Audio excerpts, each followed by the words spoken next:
All right, thank you, Mr. Todd. Y'all give it up for Mr. Todd. So now, we talked about some of the things that you can include as it relates to the districts and reforming it. There was some talk about maybe not doing whatever you can to ensure that council members are not running against each other. Is that something that you can and should consider in this particular process? Thank you, Mr. President Pro Tem. Technically, it is not. Both at the state and federal levels, there are specific laws that regulate it. At the local level, under that Home Rule City Act, which governs what we can do here, there is not language to that effect, but the guidance and related state law, the guidance as well as related case law would certainly indicate that we cannot and should not be doing that. Yes, a comment was raised. We have been approaching these things as objectively as possible, not looking into where individual incumbent council members currently sit, or anyone that may have reached out to us to say, hey, I'm looking to run for office. Can you ensure that my home doesn't get redistricted out of District A or B? We can't do that. We're not supposed to do that. As you can clearly, as it sounds on its face, it's wrong. Even though, again, there is nothing in state law that specifically precludes it, we are borrowing as practice from state and from case law, state and federal law, that when it comes to local districts for a local governing body, a city council, that we would not use that as a factor. Okay, and then two more. City Council will be voting on this in January, and I don't know if you have the exact date, but that's really not the due date. It's in February, but we want to make sure we get ahead of it so that we give the Department of Elections, all those folks, the opportunity, the headway that they need to create their, or to adjust their process as necessary. But if you can talk about when City Council has agreed to vote on this, yes. And then also when do they go into effect? Certainly. With regard to the timeline, we had hoped to have been before City Council well in advance of this time period.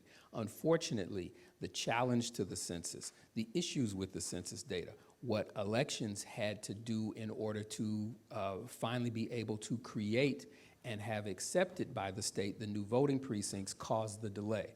We had really hoped that we would have been before council with this just before their summer recess, but we did not actually get viable, approved voting precincts to work from until the fall or the end of the summer.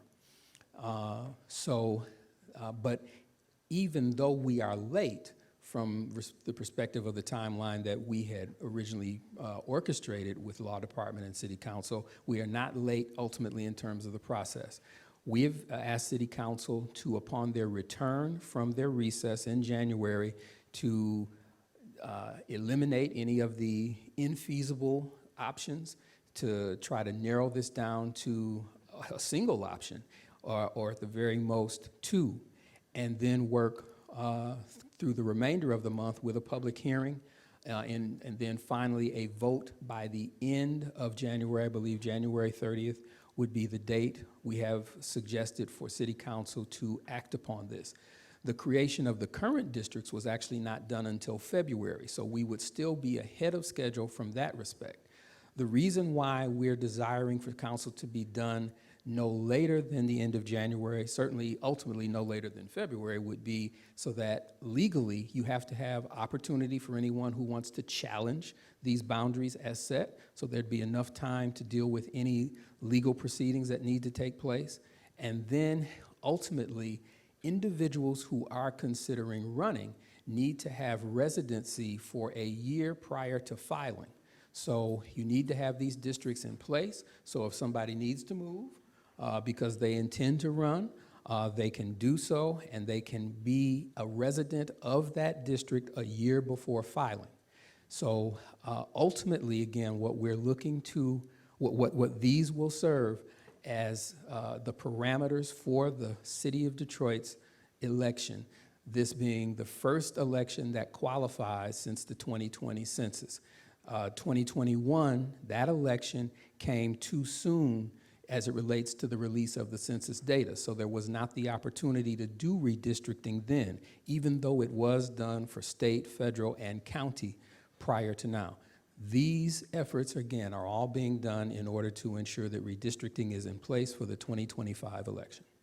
And at that point, they will be applicable, and the residents of the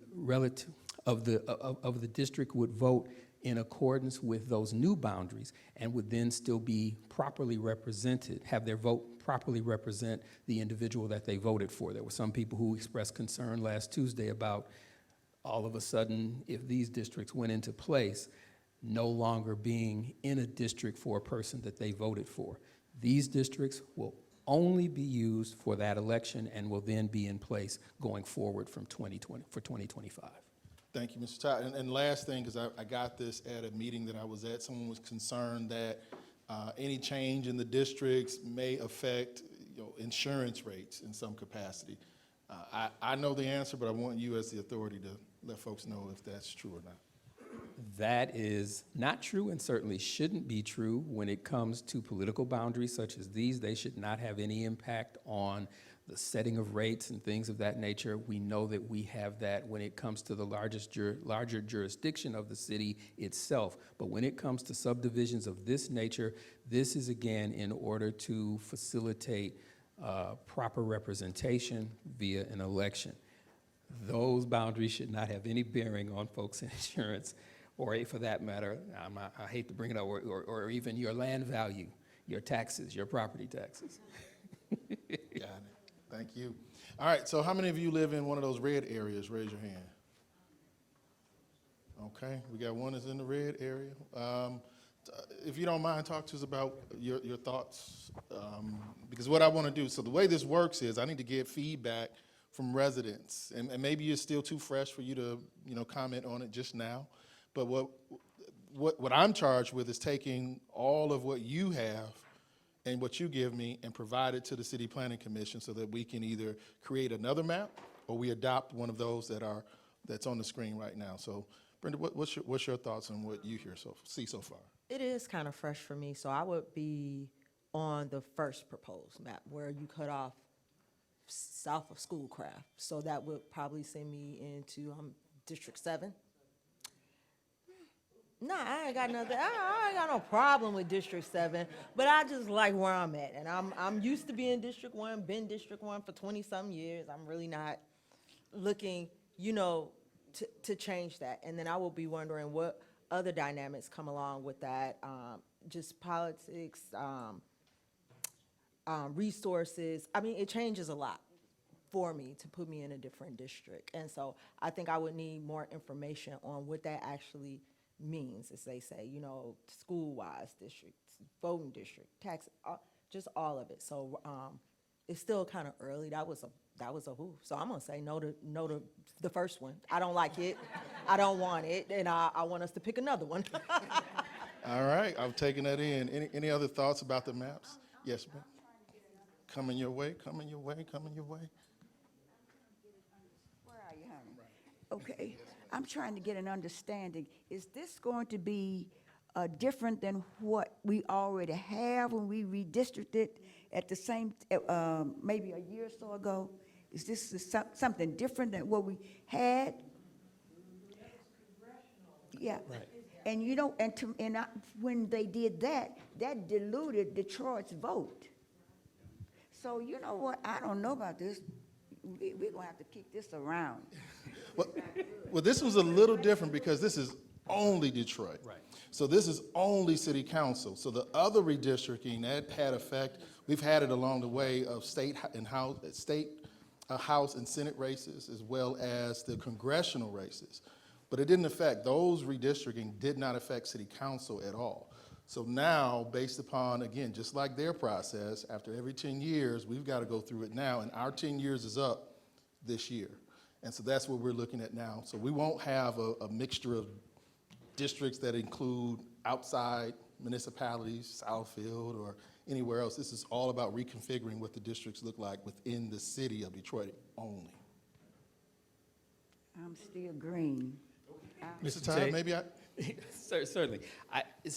There are so many understandable concerns because particularly if you supported this idea of city council being elected by districts and having representation and having these defined areas as we've seen in other cities over the years, or even as Detroit itself actually did have 2 centuries ago, where city council was actually elected by wards. You are now concerned because, well, it's changing. As I indicated earlier, by virtue of the decision to come into a district format, you are subject now to the fact that things may have to change. But to the point that Mr. Tate was trying to raise in response to the concern, this is Detroit only. So you may not like not having Mr. Tate as your council person anymore, but you're still being represented by a Detroit council person. You're not losing representation in terms of Detroit. It is still Detroit. And what we've tried to remind everyone is that even though we have these districts in place, we're still one city. We're still, you crossing these district bounds. I mean, it's not like going across Woodward, east side, west side. I know some of us have, those still Detroit concerns. But what we're saying is you're still one city. You will be represented potentially by a different council member, but your representation is still the same. It is still one person, one vote. It is still the city of Detroit. It is still the larger Detroit community if it is no longer the D1 community. All right, we've got one here. I'm trying to determine, according to your boundaries there, I wanted to know specifically those streets that are indicated from here. Are you saying McNichols? Are you saying Finkel? Are you saying Right. Grand River, Greenfield? Specific boundaries, specific streets Right. need to be indicated as Yes. to where the separation is in regards to the red area and the blue area. Right. The detailed maps that we will be posting on the city's website and ultimately providing each council member with will detail in specific each one of those streets where you and I can clearly read them, as I was even having trouble here and Ms. Swed was attempting to prompt me with them. I can try to walk you through them again on each and every one if that's the desire. If there's time, I can try to do that with Ms. Swed's assistance, or if she actually has them all. So what we'll do is, I don't know if we're going to do every map just now. We want to first get through the questions, and we want to make sure that we'll have the slides and everything available online, and make sure that we can get them printed out as much as possible and circulated so that folks see it. But we got a question over here. Okay, so this is maybe a dumb question, but I'm going to be brave and I'm going to ask it anyway. If you don't live in one of the orange sections or one of the dark blue sections, that is the overwhelming majority of the people who live in Detroit, can you look in your crystal ball, please, and tell me how will we all overall be affected, regardless of which specific map is chosen? I can understand that it has huge impact for you if you live in one of those little areas that's getting moved. To have a different person, to not have Mr. Tate, would be a catastrophe, in my opinion, personally. But setting that aside, if you don't live in one of those areas that might change, how overall do you think will the eventual change affect Detroiters overall? Does that make sense? Do you know what I'm trying to ask? So, certainly, Pat. I would love to hear from both of you, Mr. Tate and Mr. Todd. Give me your best guess. Certainly. You're reminding me of another metric that we need to apply to these, and that is the percent of physical change. We know what we're talking about roughly when it comes to population. So we can do that, and we can certainly put a number on from option to option how much physical change there is, and maybe then also do the same thing from each district. But if I am hearing your question correctly, by and large, the vast majority of the city, from map to map, and certainly here, as you can see in District 1, is remaining in that light blue, which is where you currently are today. It is more on the edges of, where one district abuts another, where we're seeing change. And as I was trying to illustrate with as we were walking through the options, District 5 is the one that suffers the most change because it really is the result of what happens to the other districts. By and large, I think that Detroiters certainly, other than those who will change districts, I mean, by and large, you're changing your representation. But that's really it in terms of the overall effect. However, and again, this is what I believe you might have been alluding to, there will be some other changes once these boundaries are set, because those things that were previously identified as being in District A, B, or C, some of that's going to change, in addition to, again, the residents whose district residency is going to change. So we have, and again, that's a factor we have not taken into account yet, but it's a reality that the city's going to have to face. Some of the people who are appointed to the various boards and commissions by districts, will they now have to be replaced with other individuals because they now live outside of the district that they've represented? Again, will a rec center or some other city facility or something else that is currently identified with one district now also have to be identified with a new district? But it doesn't preclude you from visiting that location Absolutely. still. I mean, I think that's, we have to always say. Yes. That it doesn't stop. I mean, That's right. The way it works right now, literally, so we'll look at McNichols, because I can't say 6 Mile. McNichols, right, West McNichols. On the southern side of West McNichols, it's District 1. Right across the street on the other side is District 2. Right across the street. So it's the same concept. I can go across the street in either one. I'm in District 1, District 2, but it's the same community. We have to really keep that in mind as we move forward. Next one. Okay, my question, is that borderline Greenfield? Is that, so we're moving up from Ardmore, which goes over to District 2, to now is moved up to Greenfield? So again, on this one, where the red area is bounded by McNichols on the north, Ardmore here on the west, I'm sorry, on the east, Grand River on the south, then we're coming up Winthrop. I'm sorry, Greenfield, I'm sorry, yes, looking at the wording and not the line. Coming up Greenfield, and then to Puritan, and then north, I believe, along Coyle. So, okay, so we can do it like this. All right, so we see that, excuse me, Mr. Tyler. This here, this is Greenfield. This here is West McNichols. This here is Ardmore, all right? And this here is Grand River. So what we can do is, keeping all that in mind, can we run through those 5 maps one more time? I can help you out. The option 4 and 5, the cutoff is Greenfield. Option 1 and 2 is. No, I wanted them to see it. I don't want to just walk through it. I want them to see it. Yep. So again, let's take you through it again.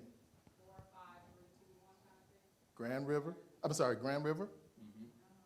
This is Greenfield. This is Ardmore. This is West McNichols. Keep that in mind. So let's go through those maps one more time. 1 through 3, 4, 5. One's the only one that's a little bit different. So now, when you go down to the south, Timmer, So on this one, we have 96 to the north as well as to the south. You see it jogs along here. Evergreen, obviously the city boundaries there. Grand River here. Ardmore there. This is Greenfield. And then it comes across. Yeah, at Schoolcraft there. So that's the one that's primarily different from the others. Can you go back one? Because some people might know neighborhoods better. Go back to option 1. So if you are south of, one slide. There you go. If you are south, excuse me, ma'am. I know, I'm sorry. I'll hold it. Talk I'll hold off it. the microphone. I should know better.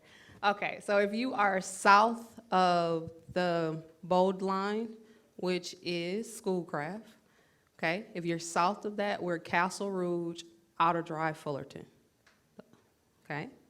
The white below that is River Rouge, the park. Makes sense? Some people know neighborhoods a little bit better than street names. Right. The dip in the middle is Evergreen. What's the Sonny's Hamburgers is on the corner Right. of Evergreen and Schoolcraft. So we're talking about if you're south of Sonny's, go over the bridge, go over the overpass at 96, okay? My good friend Brenda lives east of that pivot, that divot. So we're talking Oak neighborhood all the way across. So you're gonna get the bottom of, you're gonna get Schoolcraft Improvement, SIA. All the way to, okay, the building we talk about a lot around here, Mammoth, east of Mammoth, all the way to Ardmore. That helpful? Yes. All right. Brenda has her hand up.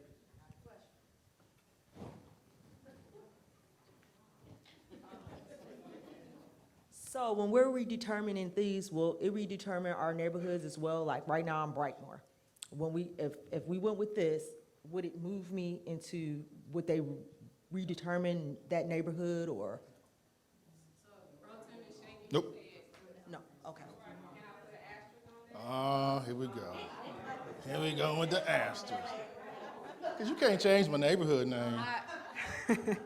So according to our planning director, if you have a planning study currently underway, it could impact the outcome of that planning study because your neighborhood may no longer be defined based on the definition of your neighborhood today may not be the definition of your neighborhood moving forward.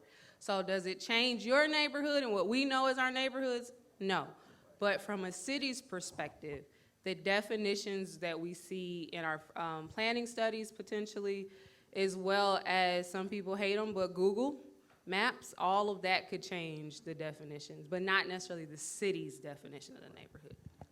Thank you. Mr. Todd? Thank you. And if I could append Keontae's statement and also clarify, not this planning director, the other planning director, the director of Planning and Development Department, Antoine Bryant. And this is an issue that we are having as it relates to the master plan and other things. It appears as though the administration may have been somewhat short-sighted in terms of themselves understanding what redistricting could mean. We would like for that statement that Director Bryant has made to have as little impact as possible, because the fact of the matter is, wherever the investment has been made, whatever the study has produced, implementation really should not be limited by what has occurred here. It really should not, because again, it's city money into the city's overall investment and improvement. We're getting ready, once the council has had the opportunity to fully vet the master plan contract and hopefully get some changes with regard to community engagement, we're going to be entering that process. And that is going to have implications, but that should not, it should certainly be sensitive to and respectful of our voting districts, but it should not be limited, it should not be directed by that, because the benefits that we're looking to gain should occur no matter what district a particular neighborhood happens to fall in. All it needs to do is fall within the boundaries of the city of Detroit. That's what we're looking to achieve.